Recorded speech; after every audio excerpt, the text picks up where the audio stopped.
우리는 욥기 3장부터 28장까지 욥과 세 친구의 3회전에 거친 그런 논쟁을 보았습니다.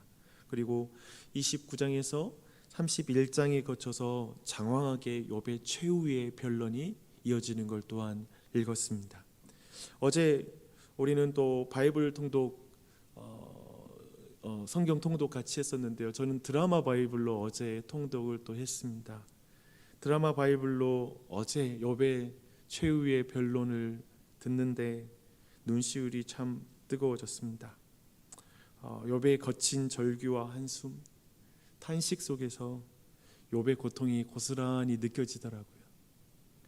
예전에는 그 욥의 거친 외침, 그 반항적인 태도를 보면서 그래도 이렇게 말하는 거 너무 지나치다, 좀 귀에 거슬리는 그런 내용들이 참 많았습니다. 근데 어제는 그 욥의 외침을 듣는데 그냥 다 마음으로 받아들여지기도 하고, 그리고 욥의 그 절규가 내 마음에 너무나 와닿았습니다. 그래서 함께 울고 싶다. 내 곁에, 내 삶의 주위에 있는 우리 교우들 가운데 이런 울음이 있다라면 그냥 옆에서 그냥 같이 울어주는 사람 되고 싶다. 그런 생각을 했습니다. 이제 누군가의 가시돋친 절규와 반항을 들어줄 마음의 공간을 가진 그런 목회자가 됐으면 좋겠다. 또 한 사람이 됐으면 좋겠다라는 그런 생각을 가졌습니다. 이런 마음으로 이제 32장 1절을 이제 보니까 욥이 자신을 의인으로 여김으로 그 세 사람이 말을 그치니, 이 부분이 나오더라고요. 그리고 오늘 통독의 시작이죠. 근데 대화가 이렇게 끝나는 것으로 인해서 이제 근데 화가 난 한 사람이 이제 등장합니다. 이스라엘 사람이 아닌데 히브리인의 이름을 가지고 있죠. 엘리후라는 그런 이름입니다. 그는 저와 달리 욥과 세 친구에게 굉장히 화가 났어요. 물론 저는 욥의 세 친구에 대해서는 좀 화가 저도 같이 나고 있고요. 하지만 욥에게는 화가 잘 안 나더라고요. 이제 2절을 보니까 엘리후는 욥이 하나님보다 자신이 더 의롭다라고 말하기 때문에, 주장하기 때문에 거기에 대해서 화가 났고요. 또 세 친구들은 욥을 정죄하긴 하지만 욥이 반문하는 것에 대해서 명확하게 대답하지 않으면서 계속 정죄하는 것에 대해서 이제 화가 났다라고 이렇게 말하고 있습니다.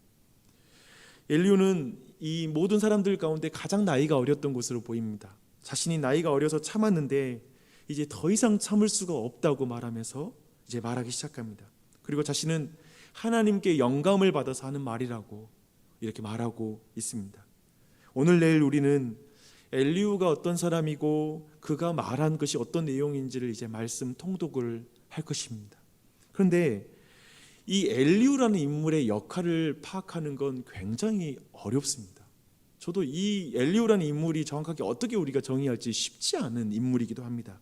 사실 욥의 최후 변론이 마쳤으니까 이제 재판장이신 하나님이 등장해서 답을 해주는 38장의 내용이 바로 등장하면 되는 그런 타이밍이기 때문에 그렇습니다. 그런데 그렇게 하지 않습니다.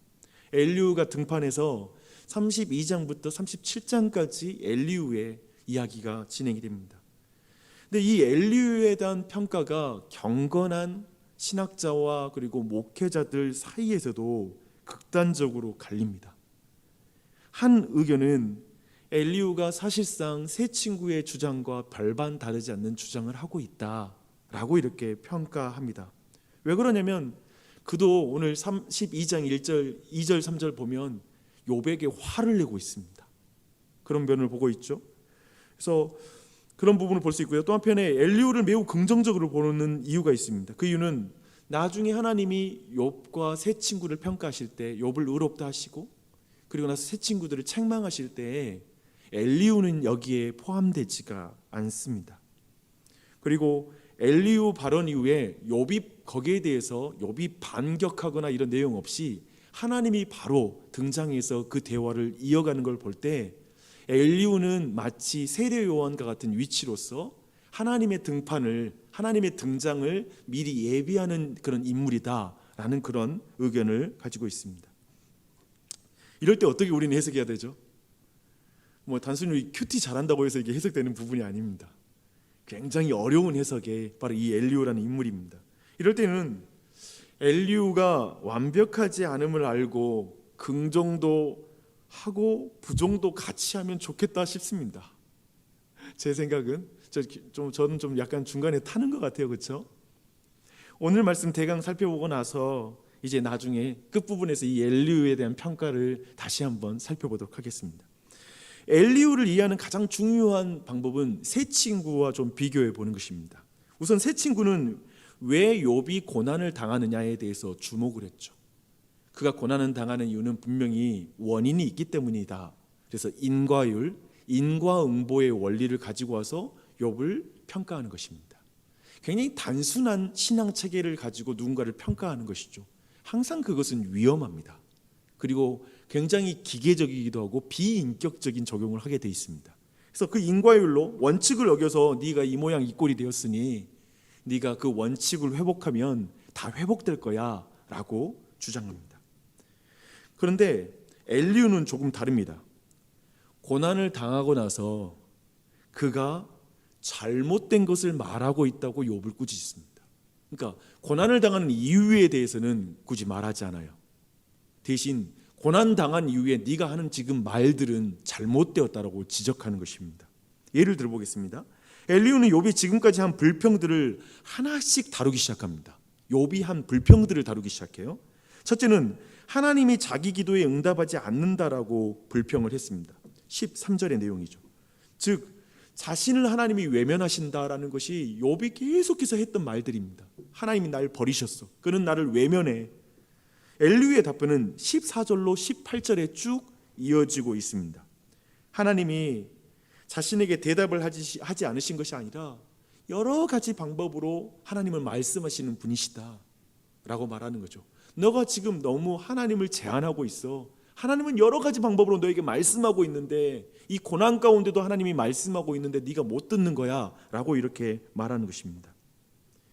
그래서 욥 자신이 깨닫지 못하는 방식으로 하나님은 말씀하시는데 졸거나 깊이 잠들 때 꿈이나 밤의 이상 중에 하나님은 말씀하고 계신다라고 이렇게 15절에서 말하고 있습니다. 왜 하나님이 이렇게 하실까요? 했을 때 17절과 18절입니다. 이런 방식으로 말씀하셔서 사람으로 자기 꾀를 버리고 교만해지지 않도록 하여 결국 하나님께 결국 하나님을 더욱 경외하기 원합니다라고 이렇게 말하는 것이죠. 분명히 욥의 세 친구와는 다른 깊이를 보여주고 있죠. 그리고 욥이 의식하지 못했지만 하나님은 지금 고통 속에 하나님이 임재하고 계시다라는 그 측면들을 말해주고 있습니다. 두 번째로 엘리후가 욥에게 지적하는 것은 욥의 불평이 8절부터 11절에 나옵니다. 제가 읽어드릴게요. 그대는 실로 내가 듣는 데서 말하였고 나는 그대의 말소리를 들었느니라. 이르기를 나는 깨끗하여 악인이 아니며 순전하고 불의도 없거늘 참으로 하나님이 나에게서 잘못을 찾으시며 나를 자기의 원수로 여기사 내 발에 착고에 채우시고 나의 모든 길을 감시하신다 하였느니라. 욥이 하나님은 매우 부당하고 자신의 전능하신 능력을 나를 때리고 내게 죄를 찾는 데 사용하고 있어 라고 말했던 것들에 대해서 지금 지적하는 것입니다. 엘리후는 19절로 28절까지 거쳐서 쭉 말합니다. 한마디로 말하면 하나님은 질병이나 고통을 인간의 영혼을 가르치는 수단으로 사용하신다. 새 친구들은 너가 잘못했기 때문에 이런 일을 당했다라고 한다면 아니 이 고난을 통해 너에게 하나님이 뭔가 가르치시는 게 있어. 너에게 뭔가 하나님이 어떤 가르침을 주고 있는 거야 라고 이렇게 말하는 것입니다. 여러분 굉장히 우리에게 익숙한 신학이에요. 그렇죠?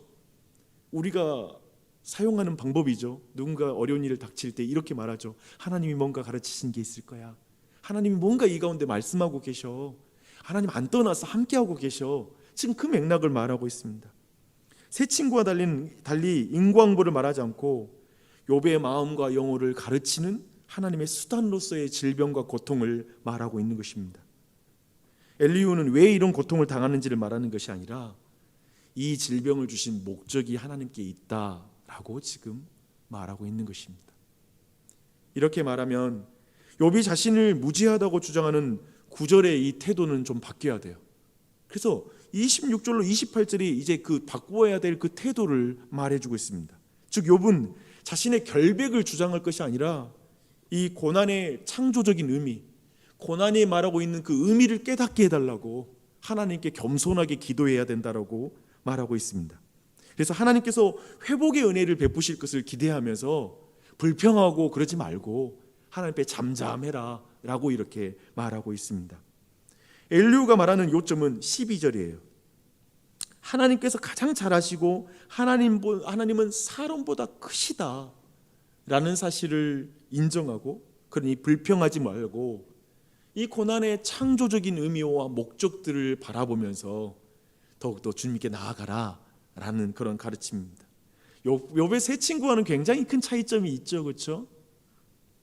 엘리후는 하나님의 크심을 생각하며 욥의 고난을 회개해야 될 어떤 죄의 문제, 그 죄를 찾아라 라는 그런 관점으로 말하지는 않습니다. 대신 욥 안에서 하나님이 뭔가 긍정적인 일을 이루어가고 계신다라는 그런 부분들에 대한 눈을 띄워주고 있습니다. 어때요? 굉장히 긍정적이죠. 엘리후라는 인물에 대한 어떤 주장들이 굉장히 이해가 돼요. 긍정적으로 보는 이 부분이 이해가 됩니다.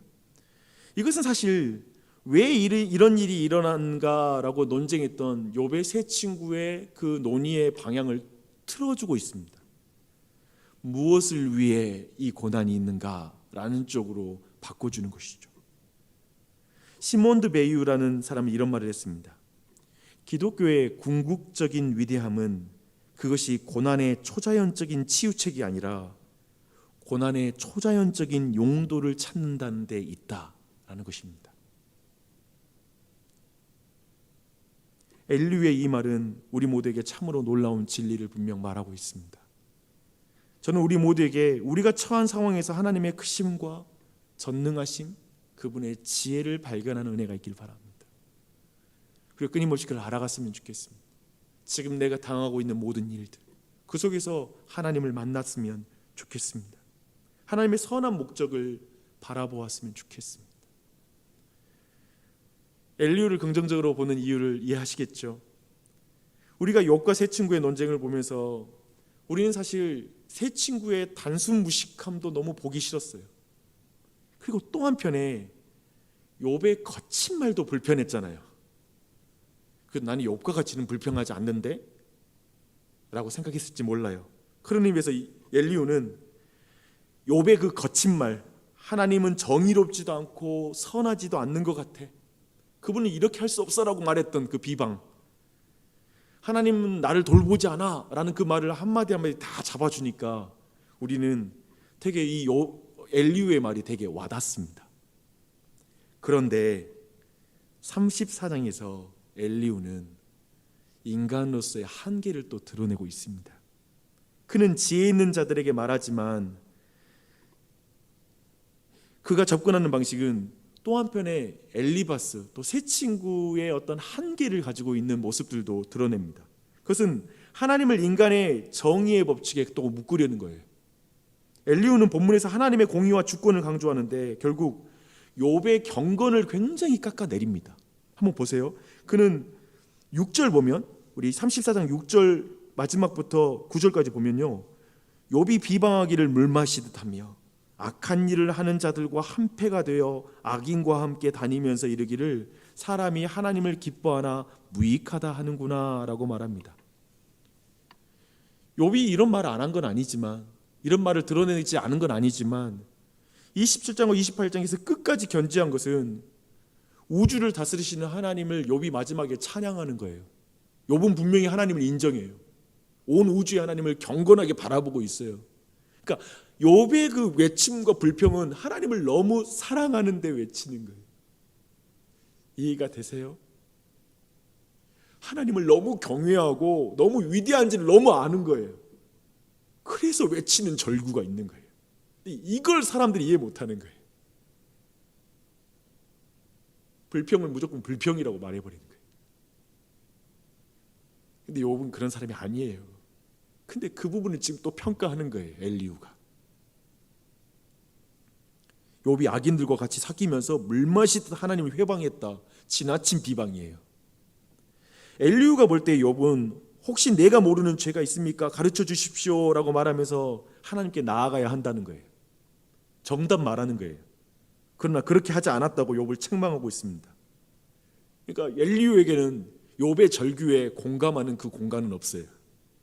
욥의 거친 말에 대해서, 항변에 대해서 그럴 수 있지, 그럴 수 있지, 그 마음에 여유가 없는 거예요. 그래도 그 말하면 안 되지, 그래도 어떻게 그렇게 말해? 계속 그 마음이 마음에 있는 거예요. 이 차이를 이해하세요.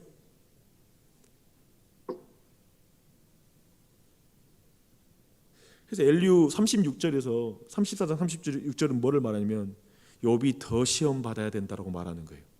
잔인하죠. 네가 좀 더 시험 받아야 돼. 아직 덜 됐어. 우리는 앞에서 엘리후가 굉장히 지혜롭게 말하는 걸 보았습니다. 고난에 대한 창조적인 관점을 제시할 때, 야, 정말 엘리후가 탁월한 사람이라는 걸 느끼게 돼요. 그런데 갑자기 욥을 고소하고 나섰습니다. 굉장히 창조적이었다고 인간의 한계가 없는 존재가 아니라는 걸 드러내고 있습니다. 고난의 창조적인 의미는 알고 있지만 또 한편에 정의의 법칙이라는 거 안에 또 그는 갇혀 있는 존재입니다. 그도 욥이 왜 이런 고난을 당하는지를 모르잖아요. 욥이 왜 이런 고난을 당하는지는 모르잖아요. 그것을 모르게 엘리후는 사랑을 놓칩니다. 기다려주고 울어주지 못합니다. 자칫 고통 속에서 울부짖는 탄식에 신학적인 옳고 그름이라는 잣대를 먼저 내밀고 있습니다. 그래도 그렇게 말하면 안 되지. 목사가 자주 하는 짓입니다. 얼마나 탁월한 관점이에요. 왜 저 사람은 저 관점으로만 봐? 이것도 있는데? 라고 하면서 화를 냅니다. 생각해보면 엘리후는 말꼬리 잡기식 아니에요. 야, 너 왜 고통당하는지 모르겠는데 너 그렇게 말한 건 틀린 거야, 이거잖아요. 그래도 그렇게 말하면 안 되지. 이건 또 한편에 지금 죽을 것 같은 고통 속에, 까닭없는 고통 속에서 절규하는 사람에 대한 가혹함 아닐까요? 그럼 여기서 이제 마지막으로 보십시다. 엘리후의 역할은 뭘까요? 도대체 왜 하나님이 직접 나타나서 빨리 대답해 주시면 되는데 32장부터 37장까지 엘리후가 등판한 이유는 뭘까? 특별히 저는 그의 역할 주목하고 싶은 건 32장 2절과 3절 이 한 부분만 다 말할 수는 없고요. 이 한 부분만 좀 주목하고 싶어요. 엘리후가 화를 내요. 화를 내요. 우리가 본 것처럼 그가 창의적인 그 접근 방법과 관점, 어떤 신학적인 단순하게 인과응보 원리를 뛰어넘었다는 측면에서 탁월하긴 하지만 욥과 친구들이 그걸 못 보는 것에 대한 답답함이 있는 거예요. 고난에는 하나님이 주신 어떤 창조적인 목적이 있는 건데 그걸 못 보고 계속 원인 규명에만 서로 매어가지고 막 대화하는 것에 대한 답답함이 있는 거예요. 뻔한 것을 가지고 대화를 질질 끌고 있다라는 그런 마음의 답답함을 토로하는 거예요. 화를 내는 거예요. 왜 이렇게 분명하고 당연한 걸 몰라? 왜 이렇게 이 신앙생활 할 때 이렇게 분명한 하나님의 목적이 있는데 그걸 못 보고 그렇게 신앙생활 그렇게 논쟁하고 싸우고 있어? 라는 답답함이 있는 것이죠. 저는 이게 무서운 것 같아요. 종종 우리는 하나님의 어떤 속성, 어떤 중요한 가치를 강조하며 화를 내요. 내가 붙잡고 있는 어떤 가치 때문에 누군가에게 화를 내요. 제일 무서운 게 뭔지 아세요? 제가 목사를 하면서 요즘 오늘 말씀 보면서도 제 자신을 돌아볼 때 목사를 하면서 가장 정말 나도 나를 자책하게 되는데 사랑하라고 말하면서 화를 내요. 참 역설이죠. 하나님의 공의를, 정의를 외치면서 교회가 이렇게 정의로워야 됩니다 하면서 형제를 미워해요. 참지 못하는 거예요. 왜 이걸 몰라? 왜 이것만 강조하고 이것 몰라? 왜 공의만 강조하고 사랑을 몰라? 왜 사랑을 강조하면서 공의에 대해서는 생각하지 않아? 어느 한 가지의 원리로 누군가에게 화를 내고 있는 거예요. 누군가를 미워하는 거예요. 마음으로 막 부대끼는 거예요.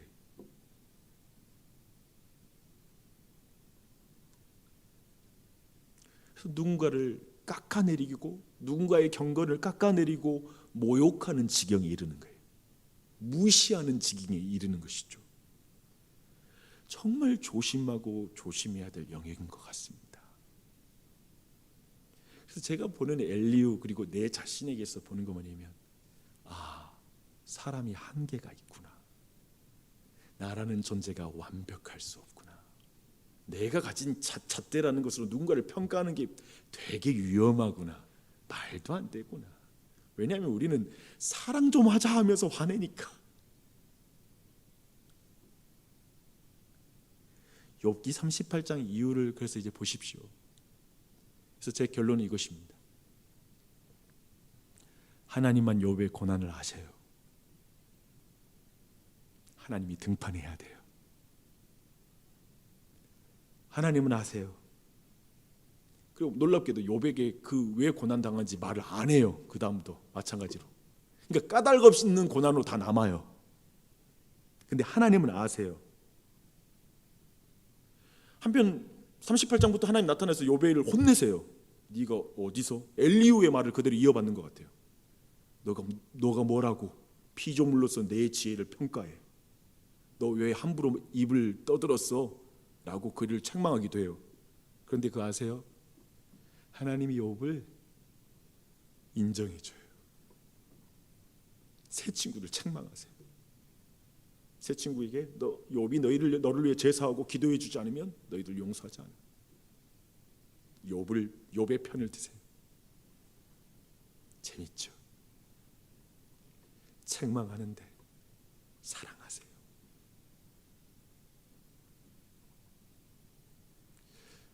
이런 분은 하나님밖에 없는 것 같아요.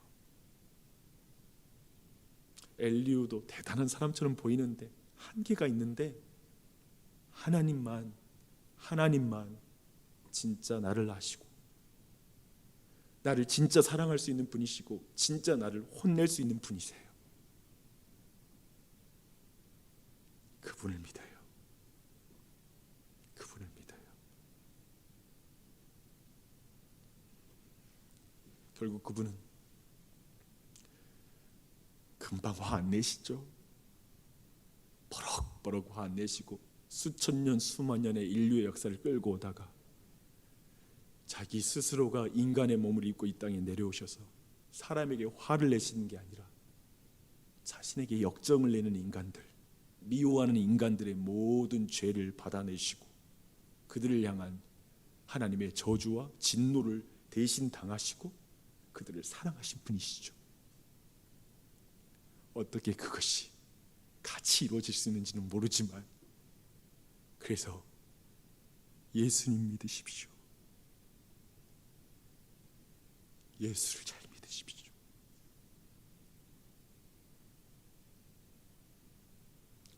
예수 믿으세요. 예수님 외에 다른 길이 없습니다. 우리 교회가 예수님 잘 믿는 교회, 예수님 많이 닮는 교회 됐으면 좋겠습니다. 이 아침에도 삶에 이해할 수 없는 고통, 고생, 까닭 없는 도저히 이해할 수 없고 하나님 내게 왜 이런 일이 있는지 원인도 모르겠고 또 무슨 목적과 지혜로 내 인생의 이런 방향, 어떤 좋은 목적 그거 내가 잘 모르겠는데 예수님의 이름으로 기도하십시오. 기도하겠습니다.